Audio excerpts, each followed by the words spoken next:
Yes, greenwashing and offsetting, they're themes that can be quite triggering for people. Some people have quite strong views either way, that they're good, they're bad, they're something in between. We're really happy for that debate. If you've got feedback, if you've got experiences that have not gone well, things you've witnessed, things that worry you in this area, we really want to hear them. There's no bad comments here, because this is something I think that me and Tom and our team will continue to deal with for years to come. And if anything, these will only become more and more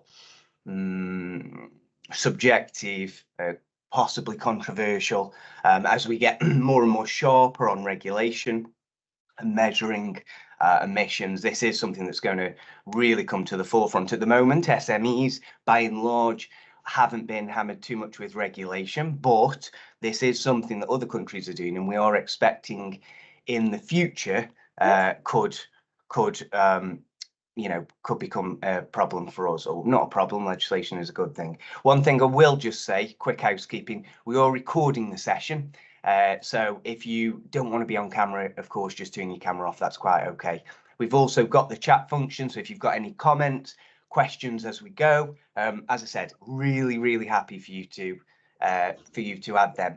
So without further ado, Tom, I'm going to hand over to you, and yeah, you can tell us about greenwashing. Got some good examples, haven't you? Yes, yeah, thanks, Dan. Hi everyone. So yeah, I'll just quickly go over today's what we're going to be looking at today. So we will be looking at what greenwashing is, go through exactly what the sort of definitions are for that, and as Dan mentioned, we've also then got some examples of some greenwashing that has occurred, and explain why each of those examples would constitute greenwashing. And then after you've looked at those, we can look at how you're able to avoid greenwashing, because you don't just want to say this is what it is, it's bad, here's some bad examples. We actually give you a sort of step-by-step guide of what you can do to avoid greenwashing. Then look at carbon offsetting, and you can see all the sort of subheadings of that we're going to go through. There's lots of points on carbon offsetting to go through. And then we can look at hopefully what we think are the key takeaways for you to take away from this session today. And then, as always, there'll be some time at the end for some questions and answers. And actually, there'll be some questions from us today to the audience. So hopefully be able to engage with those. So without further ado, I'll get going with the actual full content. So what is greenwashing? So greenwashing is using false or exaggerated image of environmental responsibility. This could be for a product, or for a business as a whole, and it's to make the product or business seem more environmentally friendly than it actually is. It will exaggerate claims, use key buzzwords such as eco, green, biodegradable, environmentally friendly. These are the sort of things that you might see on greenwashing when the product or the business itself doesn't actually fulfill these criteria. Another one is carbon neutral, and that is one that is quite often used for specific products. And this is something that must actually be strongly backed up. Often things will claim to be carbon neutral when they're not. It misleads the market, reduces confidence across the environmental sector, and it's also key to note that this could happen accidentally. Often the really bad greenwashing is something that is done cynically by a lot of large corporations, generally in a deliberate act to cover up their historical environmental impact. But it could also be done accidentally by business if they're simply trying to be enthusiastic about a product that they've undertaken, or something that they've done as a business to reduce their environmental impact. So it's important to note that that's the case. There's some interesting figures around greenwashing. So 40% of green claims could be seen as greenwashing. So this is claims made in advertising or as part of marketing strategies, and this is globally. Of green claims could be classified under greenwashing.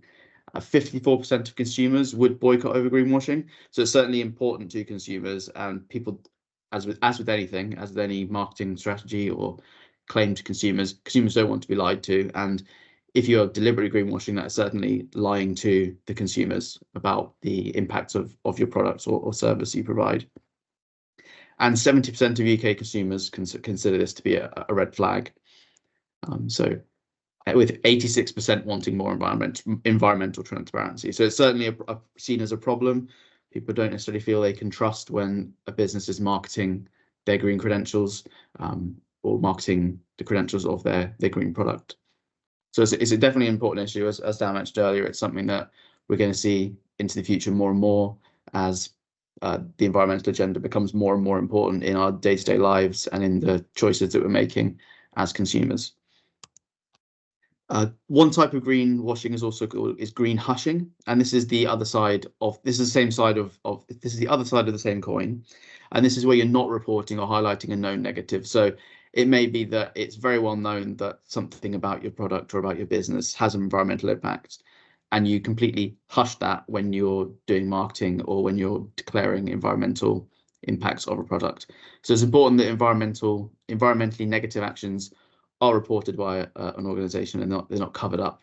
That's a greenwashing and green hushing, with green hushing being a type of greenwashing. So that's what greenwashing is. So now we're going to look at a few examples of greenwashing that's taken place. These are all quite from large corporations, from large businesses. We feel that it's okay to name and shame them. They've got the broad shoulders and can take that. We didn't want to necessarily name and shame any smaller businesses here. And these are also very obvious examples, and examples that action's been taken on. So the first example here is Ryanair. Now, Ryanair have claimed that they have the lowest emissions and the lowest fares of any airline. And the reason this was greenwashing is that these claims could not actually be substantiated. When they were challenged on this by the Advertising Standards Agency, Authority, sorry, the data that they provided was from 2011, when the advert had actually gone out in 2009. It also did not cover things like their market share, seat density, and many of the larger airlines' data was not included at all. So this is why it would be considered greenwashing. It wasn't a claim that could be substantiated. They're saying that they have the lowest emissions, and the reasons for this that they gave were that they have a younger fleet, they more densely pack their planes, which is a fair claim to make, but then they needed to have the data to actually be able to back that up. And this is something that is seen across industries which have emissions that are hard to reduce, such as airlines. There's not very many alternatives for long haul international travel that can, other than taking a solar powered boat, but that really is not actually time effective. But for these industries where people know there's emissions associated with them and they want to be able to reduce that where they might not be able to, they often will target using greenwashing. So this is an example of that, where the airline has tried to give themselves a false unique selling point to try and encourage people to use their airline. And this advert was banned in the form that it was presented by the Advertising Standards Authority, which Ryanair disputed. A lot of in many of the times for greenwashing, the ads will be removed or the ads will be classed as greenwashing, and it's often disputed by the companies, but they still, regardless, have to remove the advert from circulation. Just to add there, Tom, and I think when everyone, as consumers as we all are, and we all have been on holiday, haven't we? So we know what's being marketed to us here psychologically, and we all, I feel, it's a very controversial one, traveling abroad, isn't it? It's something we all kind of debate. People who speak to me, this generally is the thing that they struggle most with, is getting around this. How do we go on holiday? And actually, psychologically, what Ryanair have done here is appeal to that vulnerability in us, that want of an ability to go without feeling that guilt. And what they're doing here, lowest emissions, it's coloured in green. I mean, that plane's flying way too low, isn't it? But it's lovely meadows with wild growth there, and all of this from an airline company. But in turn, you do see the consumer on the other end thinking, okay, this is our option, and it's okay now. We can perhaps guilt-free holiday. Thanks, Tom. No worries. Yeah, so that's an example of a product that was greenwashed. So the product being the flights that are provided by Ryanair. Next example we have is an example of a business greenwashing, but the business as a whole. So if we watch this advert from Shell, just press play on that. Feel really warm now, Tom. Oh, sorry, that's just started playing. So why is this greenwashing? So this is greenwashing because Shell are essentially hiding their overall impact that they provide and trying to make out that they're a renewable business. Now, whilst the renewable projects they're working on are fantastic, and we would always want more of that from them. Things like cars being 1 in 5 cars being electric, that's not something that Shell have necessarily had anything to do with. That's other companies that are providing electric vehicles. In addition to this, they trying to make out like they've completely moved away from fossil fuels and that renewables make up a large portion of their business, or this is what Shell does. Shell is a renewable business. This is not actually the case, and only around 1.5% of their annual expenditure is undertaken on these types of products. And Shell are actually responsible for 1.6% of global emissions. So this is around the greenwashing of trying to present themselves as a green company when actually this isn't the case.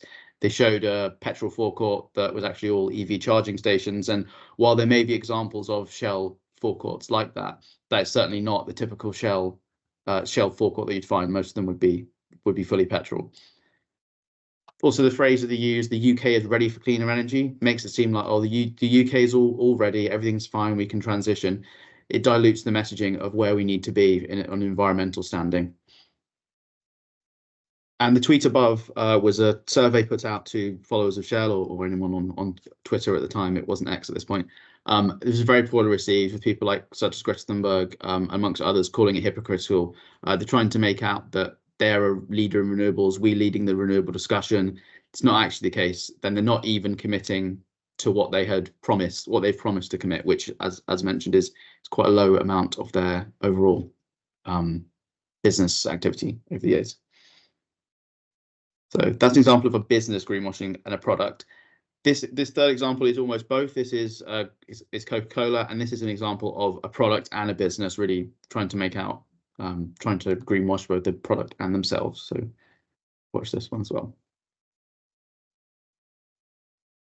So that certainly is an example of greenwashing, and it's greenwashing the product and the business itself, using a lot of green imagery, using the insects to try and show that everything's nice and green, or we're a green company, using lots of green imagery, a bin in the middle of nature, someone's thrown it on the ground, which is bad in of itself.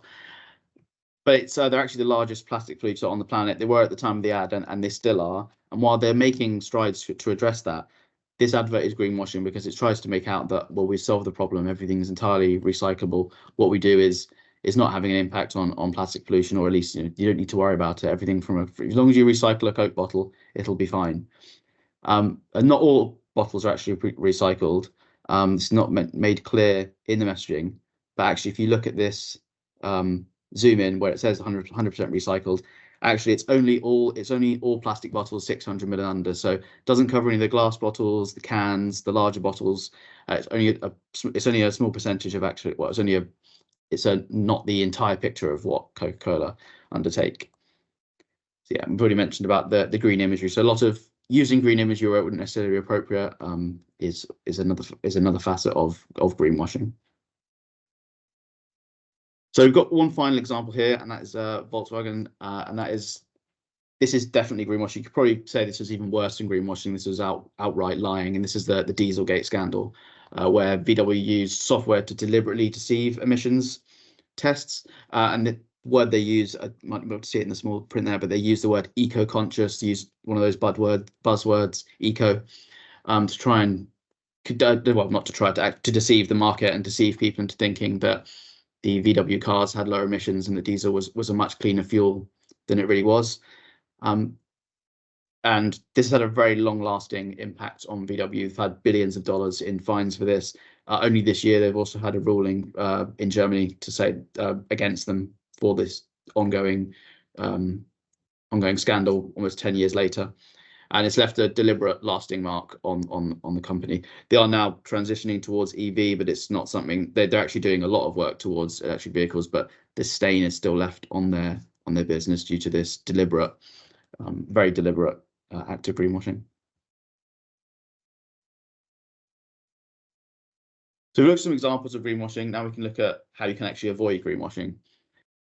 So under UK law, greenwashing is illegal. There's lots of protection in place for consumers so that this is something that they don't have to deal with. Although, as we've discussed, this is something that is on the minds of a lot of consumers. There's Consumer Protection Act, there's the Competition and Markets Authority, all undertaking steps to reduce the impacts that greenwashing will have on consumer choices. And there are also currently new laws under consideration, and there's been a lot of media coverage around new EU laws, but they've actually not gone into effect in the EU yet. They're currently here being developed and being put into place. But you might be very worried about advertising your own green credentials. Now that we've looked at all this greenwashing, but there is guidance. The Advertising Standards Authority have a 23-page guide that outline the rules that apply to greenwashing. And on top of this, the Competition and Markets Authority also have a green claims code. This is available on the .gov website, and there's 6 key points. So for a green claim, the claim must be truthful and accurate.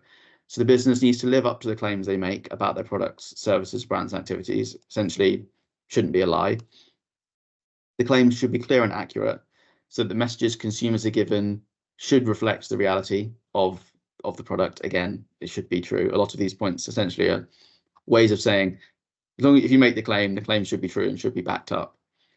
Shouldn't omit or hide important information. So this would cover green hushing. So a negative piece of information shouldn't be concealed if it is part of the overall picture. And 4, only make fair and meaningful comparisons. So you should only be making comparisons to similar products. Shouldn't be comparing apples to oranges. If you're comparing an EV, to example, to a diesel car, that would be fine. It's a comparison of a car to a car, but it wouldn't be fair to compare an EV to a bicycle, or a petrol car to a bicycle, or something like that. They're different products. You need to consider the full life cycle of a product. So if you're claiming that something is carbon neutral, if it's carbon neutral at the point that the customer receives it, but then will go on to degrade to be incredibly environmentally damaging, that's something that would need to be considered. You couldn't say something was carbon neutral if it has emissions later on or earlier on in the process. And it should be substantiated. So the first example we looked at, Ryanair, they didn't have data to back this up. Business needs to back up their claims with robust, credible, and up-to-date evidence. So if something has been marketed for several years and the data hasn't been updated to reflect that, you may need to update your data to be able to continue to substantiate your green claims. Brilliant, Tom. Really, really useful. I think if you could just go back one slide, I think those really interesting, the Competition and Marketing Authority, that green claims code, I'd say to anyone who's worried about this or nervous about their own messaging, if you can follow them, and they're quite practical, really, they're very human, truthful, accurate, clear, not omit or hide anything. I mean, that's a very intentional thing, isn't it? So these are things that I think even a small business can consider from a practical point of view to try and navigate, I guess, through that. I'm also very aware we're entering an age, aren't we? I'm sure many of the businesses in the room will agree, of misinformation becoming rife online, and everything is becoming more cloudy, unfortunately, as it should become more transparent. And I think it's important that you go against that grain, especially in a time when people will become much more cynical. That cynicism will grow and grow, and there'll be more and more disbelief, as there already is on some of these themes. I'm also interested, we've got some good businesses in the room. Helen Barrett's here, and I'm not going to come to you now, Helen, don't worry, but certainly she's from Moogie's restaurants. I think it's worth thinking about how you market yourself, and I'm interested, Helen, because I know you do a lot in this space, if you've had those nerves, if anything, how basically you've managed to cut through this. Anyone else as well with their experiences, we'd really encourage them at the end. Thanks, Tom. So the second part that we're going to talk about today is carbon offsetting. So greenwashing, very, very important. Carbon offsetting, arguably, can be a form of greenwashing, right? Businesses wash their hands. It's like a cheating tax. They get to say, oh, all is okay. We've offset, so it's okay. We've written this check at the end of the year, and we've effectively, reset the scales. Of course, that's a very controversial view. It is one that they can technically have, but it comes with a massive amount of watch outs. Carbon offsetting is something that's been done for decades now. I think we all remember, well, some of us remember back to the 90s when trees were sold in their, millions, and there was a lot of false claims there and a lot of bad investments. And in turn, it left a bitter taste in businesses' mouths moving forward in terms of whether carbon offsetting is a good or bad thing. We've kind of cycled round, and we're unfortunately in that place again. So we'll cover some elements of offsetting and also some examples of how you can perhaps mitigate some of these risks. So yes, carbon offsetting is the avoidance, removal of carbon dioxide equivalents from the atmosphere. So this effectively is offsetting your activity, the emissions you create. It's indirectly offsetting them with another viable project that either captures carbon, reduces it, or displaces it. Can be controversial, as I've said. It focuses on the wrong elements, very much on that the end point as opposed to the strategy your business takes. So carbon offsetting should be the last consideration, the very last consideration in what you do. It should never be the first. Offsetting should never be used as an excuse. Businesses have to be reducing their emissions through practical steps, changing their activity, changing their culture, changing their staff behavior before offsetting. Really, really important message to share. I'm interested as well. I'm just going to let people raise their hands and I'll carry on talking.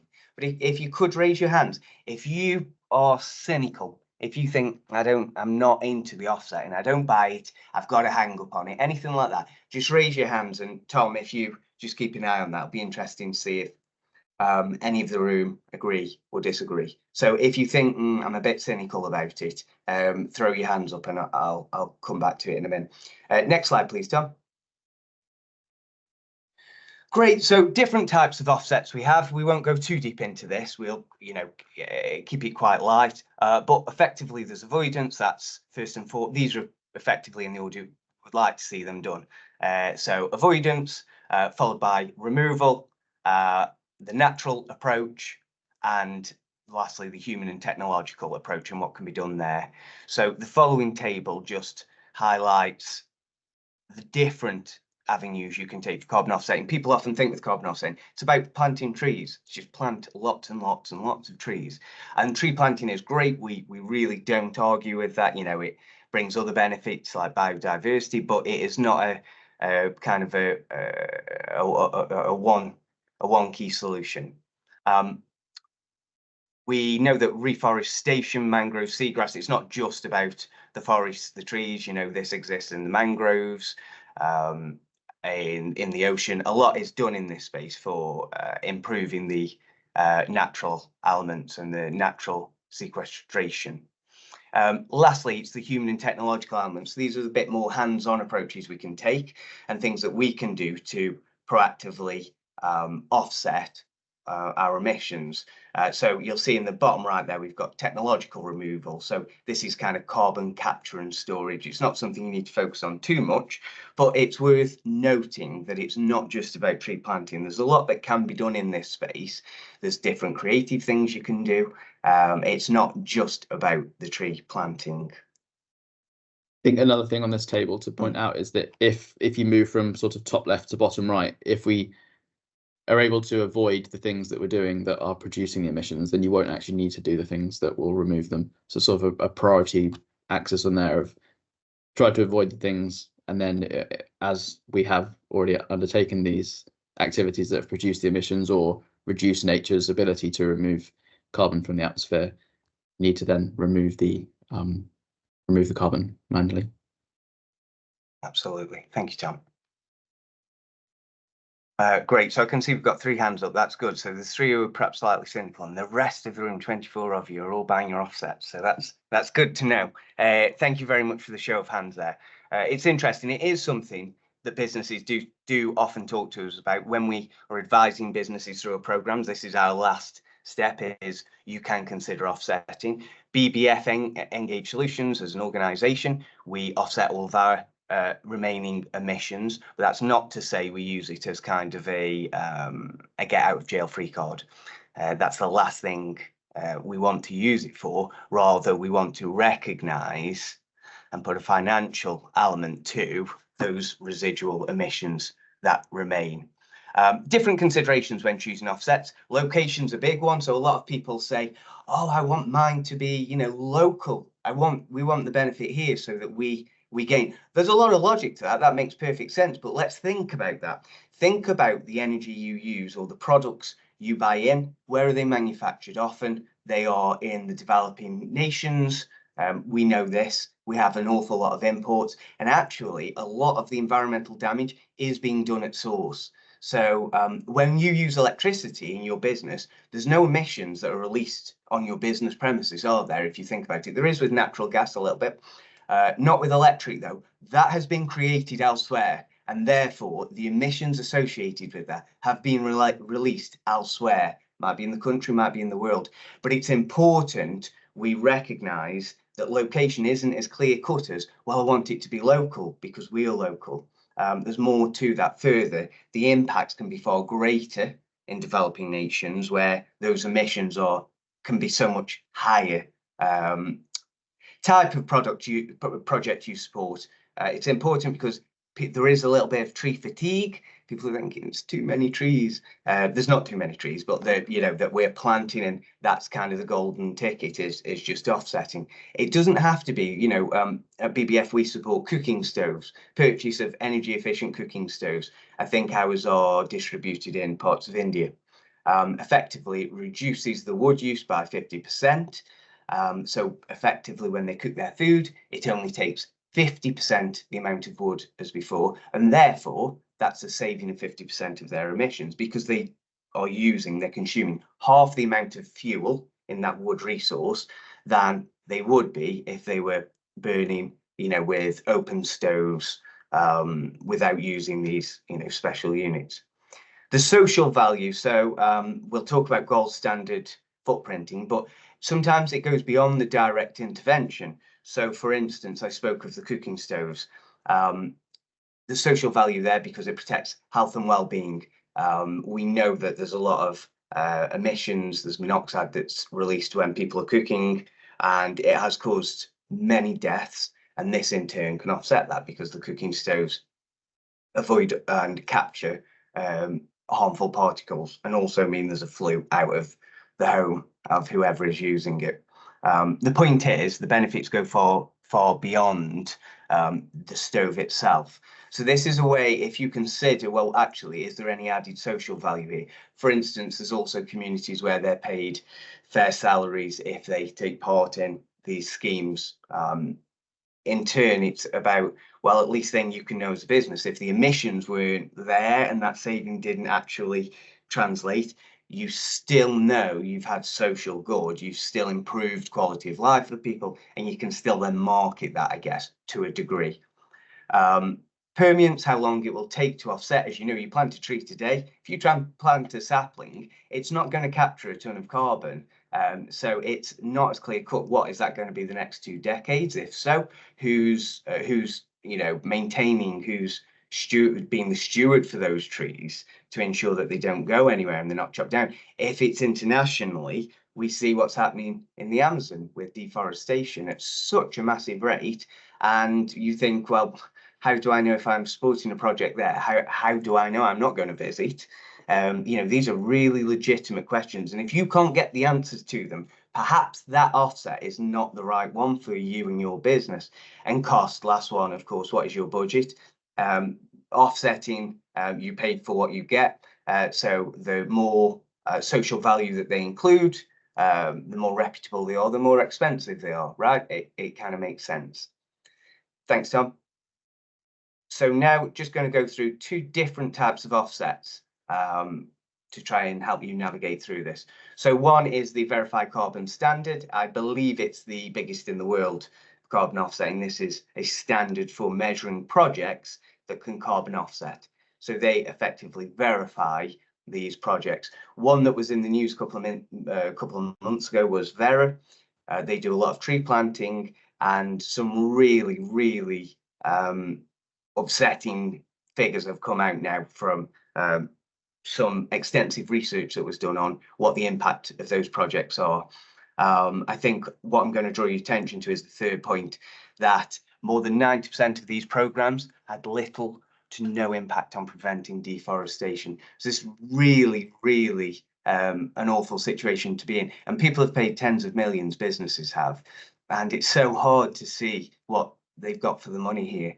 Of course, Vera dispute these findings fully, which they're entitled to do, but it is widely accepted, certainly in the environmental world, that this is bloated, this is inflated. There's no blame there, it's not intentional necessarily. However, these are not fit for what they are being sold for. So what I want you to do is focus on the gold standard, which is what BBF engaged do. We always use gold standard carbon offsets. If you could go to the next slide, please, Tom. Yeah, so I was going to say on this, although Vera have disputed the claims, they have now committed to phasing out these particular projects. So I think it's important to show that carbon offsets do need a high level of scrutiny from the public and from organisations like The Guardian who undertook this report. That's it, and the fact that they themselves are acknowledging and changing, therefore, I mean, it really discredits all the work that was done up until this point for those businesses who tried to do the right thing. How unfortunate that they've been they've done the wrong thing for trying to be proactive. So the gold standard is another. So we've got VCS, the Verified Carbon Standard, but gold standard is what we think is the number one standard to go for when carbon offsetting. Now, this is not, again, a case that everyone who has gold standard has to be trusted. It's not. You have to do your own due diligence. You have to make sure that the project is right for you and your business. However, same assessments were done on gold standard, and the impacts were far greater by a long shot. I think there was an element of wastage, say 20% of what you invest perhaps is wasted and doesn't get to that endpoint, but by and large 80% of the investment had the impact that was desired. And as I said, the good thing with gold standard is they rate and measure the social impacts that all also come along with whatever the project is. So this is something, if you Google, you can find the gold standard. Go on their website. A lot of organizations that sell offsets will have gold standard. It's something you should always be asking about, and if they're saying you don't need that, well, I'd shop elsewhere personally. You can split your offset. So if you've got 100 tons to offset, you could think, well, we'll do 50 tons with this project and 50 tons with another project. You know, it's a way to hedge your bets effectively, I guess. You can know that by spreading it, you might have maximum impact. If one of those fail, of course, you're still protected by the others. I mean, ultimately, you know, some things are completely out of the control of the standards. So if there's, you know, a huge environmental disaster that floods an area which was going to be reforested, or, you know, something that could impact, or wildfires, that's something that's really hard to control, isn't it? So these things still can happen. It's important to be transparent. This is really important. So tell people that you're offsetting. It's a nice thing, you know, customers do want to know about it, but make sure you tell them in a measured way. It's not clear cut saying we are now net zero. We have no impact on the environment because we offset. That's really not what you can say. You can say you're carbon neutral. So you have offset those remaining emissions, but more important than anything is reducing them in the activities you undertake. So always start there. This is a great place to go. And as we've said at the bottom there, you can always speak with us as well. If you've ever come across something you think, is this a good opportunity? Always ask, because how sad that you take a proactive action and then get punished for it. The market at the moment is absolutely saturated with different offers, opportunities. One Tom and I saw a couple of weeks ago, it was for businesses to sign up, and it effectively said, you're a business, how many employees have you got? 10 employees. Great, just pay us £20 a month and you're fully offset. No other questions, no questions about what we do, what activities we undertake, what miles we do, and nothing. But that was it. It gave us the green light to say you're fully carbon offset. It was obviously completely false. They just wanted the money without even knowing what we do. if you come across these or you're confused about how to approach, go to the Net Zero team, and we're really, really happy to give you that unbiased views. We can do our own research into it. It's important you get it right. And if you're making that investment, you want it, you want to make sure it's having the impact you desire, right? Thank you, Tom. Excellent. Do you want to choose this one, Tom? Yeah, sure. Yeah. So these are the key takeaways, the key points that if you're going to screenshot any of the presentation, if you're going to take home anything, it's the messages, the key messages from this slide that are to be taken away.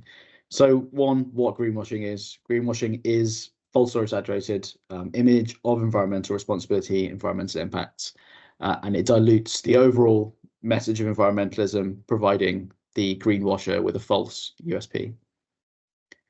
Greenwashing can be avoided as long as you're transparent, unambiguous, and have facts to substantiate any claims that you've made. If you can be confident that you could be challenged on the environmental claims you're making, then greenwashing hasn't occurred.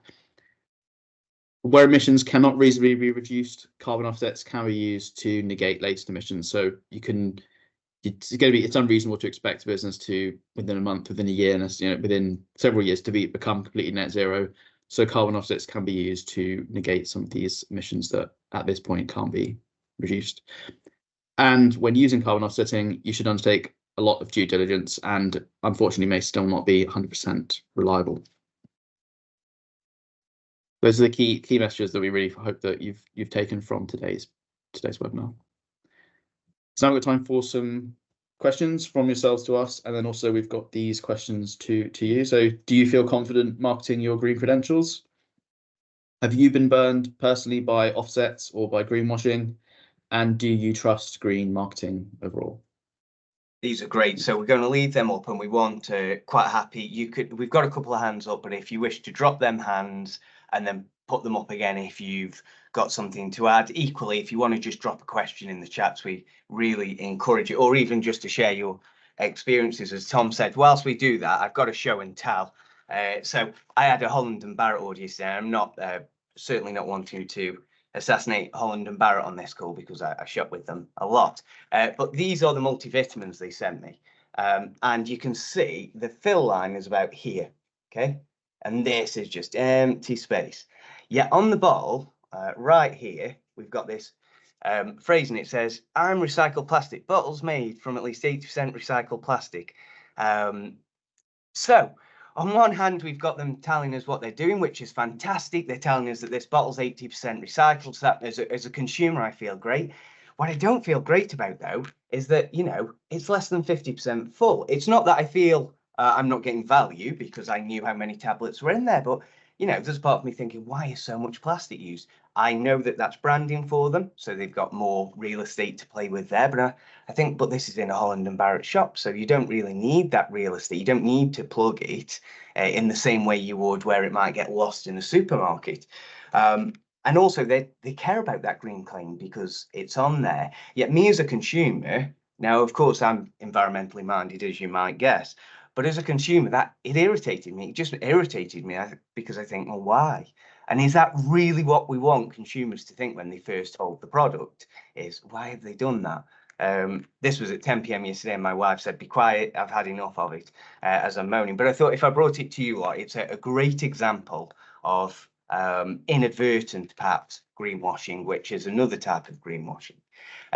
Brilliant. So Helen, I can see you've got your hand up. Thank you very much. For those who don't know, Moogie's also won the Net Zero Ambition Award with Buckinghamshire Business First last year, recognising the steps they're taking and the journey they're on and their ambitions to eventually and hopefully be net zero. Helen, would you like to say hello? Well, you've introduced me, so hello. You all know who I am, and yeah, my role within Moogie's is head of marketing and sustainability. So I have two hats, if you like. One is to be the eyes and ears in the business, to push us forward constantly to try and keep improving what we're doing with improving our carbon footprint. But at the same time, as a marketeer, I know that there is an opportunity to talk about that with our customers. But to what you were saying earlier, I think, our branding for our environmental strategy, if you like, as you know, Dan, is being mindful. And we talk about always trying to be as conscious of the environment in the choices that we make. So I think the first thing is we would, going back to that Ryanair, lowest, any kind of claims, lowest, best, all, never. I just would avoid anything like that generally. We keep a digital paper trail of every decision that we've made that's a change that we can see has an impact, that's a beneficial impact, so that we can go back to that, we can substantiate anything that we've communicated, and we keep it simple and just to the facts. So if we've made a decision, for example, when we refurbished the rooms at the Dinton, we had to look for throws for the beds. We looked around, we in all of our decisions on purchasing now, there's always a mindful aspect to it as well as a commercial aspect. And then when we come down on the decision to make a certain brand our brand of choice, we will explain why that decision was made. So we can reference the factors that made us choose. So with the throws at the Dinton, they're all made from recycled plastic bottles from a company called Weaver Green. And we will state that. I think the difficulty comes in where you're relying then on the supplier of whatever it is that you're buying. You're relying on their information, whether it's what they've told you verbally or what's on their website or so on, for that to be, you know, wholly accurate. And I haven't got an answer to that. You know, I'm one person. I haven't got a big team, resource, legal department or whatever looking into these, drilling things down into the nth degree. So that's just about as much advice I can give you, really, from my experience. I think you were more articulate in 30 seconds than Tom and I was in 45 minutes. They were some really great points. So avoid we're the besties. That's a fantastic one, and it's true. That's exactly what Ryanair did. So perhaps making the claim you're the best in the world, use it seldom. We've also got there, keep it simple. I mean, we can all do that. That's great. It's what we like, isn't it? A digital trail, again, so practical. Just keep a log of what you've done and why you've done it, so that if it gets questioned in the future, you can go back and say, okay, what were we going through then? What was our thought process in that? And explain why. Again, so simple and practical. The issue Helen highlights there is the same thing that most SMEs face, is that you have to have an element of trust in your supply chain, and no consumer should expect that you as an SME have the ability to travel the world to go to the source of these things, to see the virgin materials go. That is simply not fair or practical. There has to be an element of trust. Some will get burnt, and that will happen, and hopefully over time, as we become more and more stringent on the supply chain and have more control over it, we will see it improve. And those who don't, hopefully, will lose market share and won't be as viable in the future because they've not taken this seriously. But just know that I think I speak for consumers, and I'm sure you'd agree, with that kind of approach, if you found out that ultimately Helen had done something that was a misstep, when you hear that story, I don't think we're all thinking, well, now we want to, you know, blast them all over social media because they're an evil company. I think the majority of us would think, yeah, we get that, we get how it could happen. And if you do many interventions, as Moogies are, if you do 10 things and 9 work out great and 1 doesn't work out as great, well, that's okay, because, you know, the other 9 are doing a lot of good there. Helen, thank you ever so much. That's really insightful. I can see we've got. So I was going to say, I think on that, if with the example of the plastic bottles, if you were to find out that your supplier wasn't recycled as they claimed, and then didn't communicate that would be greenwashing. But as long as you're open and honest, and it's not your fault if you have a supplier who isn't providing what they claim to, that's entirely on the supplier. But not communicating that would be greenwashing. So that's an example of that. And I don't think anybody would reasonably hold it against someone if they've been themselves missold something. So it's important to do things in that way. Spot on. I can see we've got a couple of hands up. Phil, I'm sorry, I don't know if you or John was first, but I'll go with you, Phil, as you're first in my list. So you are muted, but if you'd like to unmute and say hello, that'd be brilliant. Yeah, hi. Actually, I had my hand up earlier, indicating some being a bit sceptical about brilliant, the carbon offsetting. I see, brilliant. So that's like a historical hands up, really. Oh, no problem at all. Is there any, so that cynicism, is it for the points that Tom and I raised, or anything else there, Phil, that you consider? Yeah, I mean, we've recently planted 100 trees around the edge of our scout field from the Woodland Trust, which was great, and it's a good thing to do. But when you actually look at them, they're something in the region of 30 centimeters high. And you wonder really how much carbon these trees are actually capturing at the moment. And, you know, as you said, I think in the presentation, it's one for the future. Yeah, spot on. No, a couple of really good points there. So, of course, the ability to actually plant on site is phenomenal, or for in the local community. If you can find those opportunities, we always encourage them, because it's really nice that you can say we planted those. So you see, you know, it's not kind of a fictional thing on the other side of the world where you say believers, they are there. You can point to them. Plus, it does improve the biodiversity in the local area. However, you're absolutely right. There's, you know, no guarantee that all them trees survive. For one, that's just the nature of things. Plans change. Will they still be there in 20, 30 years? The moment they're cut down, what will happen to them? If they're burned, all that carbon gets released again. But very good. Great that you've managed to keep it local, though. I have to say that's something that a lot of businesses are desperate. They'd say, can we approach a school to see if they don't mind us planting? Because people are trying to find more authentic ways where they can see the value of what they do. But you're right, small saplings, they are what they are. They can't hold a ton of carbon for a long time. So thank you. Exactly. Great points there. John, thank you for being patient. Have you got any feedback for us, or questions or comments? Yeah, it's more a comment than anything else. Please. I imagine most people read Saturday and Sunday newspapers and see massive adverts for cruises which headline the top "no fly." Now, I look at that and think, no fly, eh? These massive constructions require a huge amount of materials to be mined out of the ground to actually make them, and then they probably emit more emissions than the average small town as they go around their cruise. Is that greenwashing? John, I think that's a brilliant example of greenwashing, because it's that psychological element that they're trying to appeal, aren't they, to the consumer who's feeling guilty, who feels bad for going on holiday, and they're saying, actually, we've got a guilt-free option for you here. And that's all well and good if it is guilt-free, right? And as you say, you know, cruises, a lot of where, you know, cruises go, dependent on where they go. Certainly if they head towards the Arctic Circle, which many do, the emission intensity is far greater there. You know, these are areas really we shouldn't be going to too much, but could not agree more, John. I think that's a brilliant concept. Any thoughts there, Tom, on? I think that's something that's like greenwashing by stealth as well, because if they're just saying no fly, that nothing that they've said there is false. You're not flying, you're on a cruise, but the implication is, and therefore it's better. But if they're not actually making those specific environmental claims, then it's very difficult for that advert to be removed or to be challenged on that. Brilliant one, that is, John. Really happy. Is there any other thoughts in the room? Anything that we've said that you think I disagree with that, or I think you're too optimistic there, Dan and Tom? Really happy.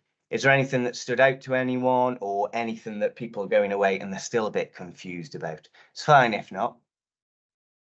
Give you a couple of seconds to jump in if you wish to. So yeah, as I said originally, we could. Oh, great. We've got another couple. So Helen, go for it. Back to me again. Yeah, I put something in the chat. I'm really skeptical about offsetting. I mean, I'm sure there's the place for it. I'm nervous about the accuracy of it, as Tom highlighted in his presentation. And I put something in the chat saying, to me, it's very much like thinking you can exercise yourself out of a terrible diet if you're filling yourself with burgers and chips and pizzas, and thinking by going to the gym that's going to offset all that damage. To me, that's a really good analogy. We need to be stripping out these things in the first place as much as we can, rather than just trying to, you know, hide them by offsetting. No, absolutely. I see your comment, Alan. It's a very, very good point. As I said, some people refer to it as a cheating tax, a tax that basically allows you to buy the freedom of guilt, but it's not a legitimate purchase because it's not doing what it's saying it's doing. So you're absolutely right. Offsetting should be the last consideration. At the very end, when you see your bottom line, it's the last decision of the day for that year, for instance, if that's how you're assessing or monitoring. Certainly isn't the first place you should be looking. You've got to look in-house and work outwards. Thank you, Helen. Nikki, brilliant. Yeah, really happy to send the slide decks out. The presentation will also be available on YouTube if you wanted to rewatch it again and again. We know that we will. So you're welcome to do that. Thank you. John, is it another point from you or is it an existing hand? I think it's an existing hand. Existing hand, sorry. Do not be sorry. It's okay, John. You're making us look popular. I like it. Look, everyone, you've been really brilliant. We've got a couple of QR codes up there, as everyone likes a good QR code in 2024, don't they? So we've got one that'll take you to the Net Zero Engage page, but then we've got another one that'll take you to our Net Zero Engage collaboration circle. So we just try and have little conversations in there. It's a nice little place where, you know, don't have to be like-minded businesses. If there's elements of this that you think I could do with a bit more information, then join us on LinkedIn, and we like to put little quirky and interesting things in there. If you're interested in joining us on the journey to net zero, I know we have some Buckinghamshire-based businesses in the room. We've got licenses available there, so please approach the team and we can get you signed up there. You can have an appointment with one of our carbon experts who effectively will guide you through the entire process, handhold all the way to help you create your footprint. It's an important part of it. And as I said, we're unbiased, so we're working for you. So you can at least trust us if no one else. So please do. And those businesses in Milton Keynes, whilst we've just completed our final license, we still are here for advice, so please reach out to us, and we're always hopeful for the future that more opportunities will come to deliver. So watch this space, and we really hope that in the future we can bring more licenses to Milton Keynes. But as I said, if you've got anything in the meantime you need help with, just reach out to one of the team, Mike King, Tom McDonald, myself, and we'll always help any businesses who need that. Thank you once again, everyone. You've all been brilliant. And look, we didn't lose anyone on the way, Tom, so that's not a bad thing, is it? We didn't clear the room out.